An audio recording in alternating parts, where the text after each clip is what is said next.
अच्छा एक बात बताइए, अगर हिंदू राष्ट्र बन जाएगा तो नुकसान किसको होगा? फायदा किसको होगा? फायदा पूरी मानवता को। इसकी गारंटी मैं नहीं दे सकता। तो इसमें राष्ट्र घोषित करने की क्या जरूरत है? मैं तो कह रही हूँ पूरी दुनिया में हिंदू धर्म का प्रचार प्रसार हो। आपको मालूम भी है कितने माँ बाप जो है घर में बूढ़े बूढ़े अकेले पड़े हैं और आंसू बहा रहे हैं? माता पिता इसलिए अकेले हैं क्योंकि भारत हिंदू राष्ट्र नहीं है। मतलब एक आदमी अपने माँ बाप को छोड़ गया, इसीलिए छोड़ गया क्योंकि भारत हिंदू राष्ट्र नहीं है। इसका हिंदू राष्ट्र से क्या लेना देना है? तो संस्कार, लोगों की सेंसिटिविटी की बात है ना सर। बात तो सही है। 8 से 9 स्टेटों में हिंदू अल्पसंख्यक हो गया। अच्छा।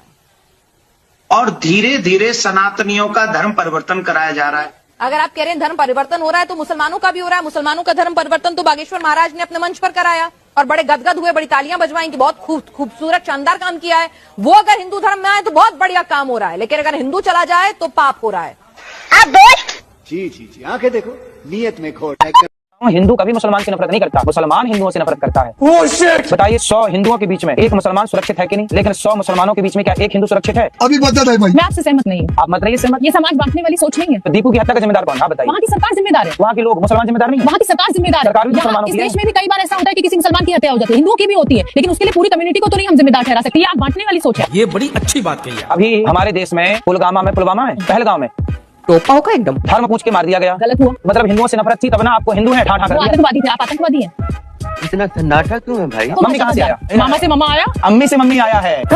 ये गुरु घंटाल आदमी है। पर मुझे बताइए आज तक आप लोग ये क्यों नहीं बात करते कि स्कूल में शिक्षा में बदलाव लाओ? गा से गधा पढ़ रहे हैं, क्यों पढ़ रहे हैं गा से गधा? गा से गणेश क्यों नहीं पढ़ सकते? अभी मजा आएगा ना भिड़ो। गा से गमला पढ़ा है मैंने, तो आपने पढ़ा होगा गा से गधा। गजब बेइज्जती है। मैं तो गा से गणेश पढ़ा हूँ। देखो जब मैं पढ़ा था गा से गणेश था, आपने पढ़ा गा से गमला, अब गा से गधा पढ़ रहे आप हैं। तो 8वीं पास हैं, आप पढ़े ही कहाँ?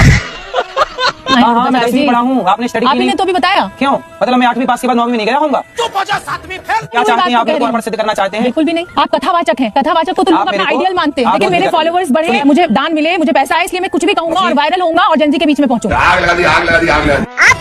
खत्म गया। ये तो लेने के देने पड़ गए। 100 मुसलमानों के बीच में एक हिंदू सुरक्षित नहीं है, लेकिन 100 हिंदुओं के बीच में एक मुसलमान सुरक्षित है। तो योगी जी की लाइन थी आपने ले ली, तो योगी जी की लाइन थी आपने ले ली। गजब बेइज्जती।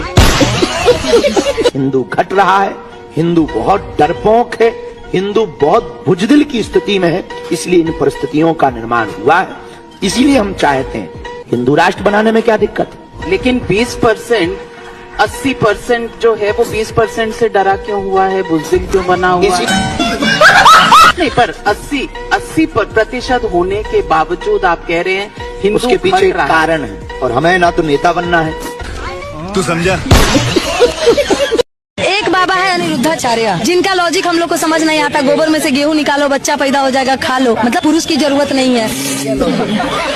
फिर बोलते हैं कि 25 साल की उम्र में लड़कियां 5-6 जगह मुंह मरा करके किसी के घर की बहू बन जाती है, तो उनकी बीवी भी तो 25 साल की हुई होगी। कितने जगह मुंह मरा के आई थी आपकी बीवी?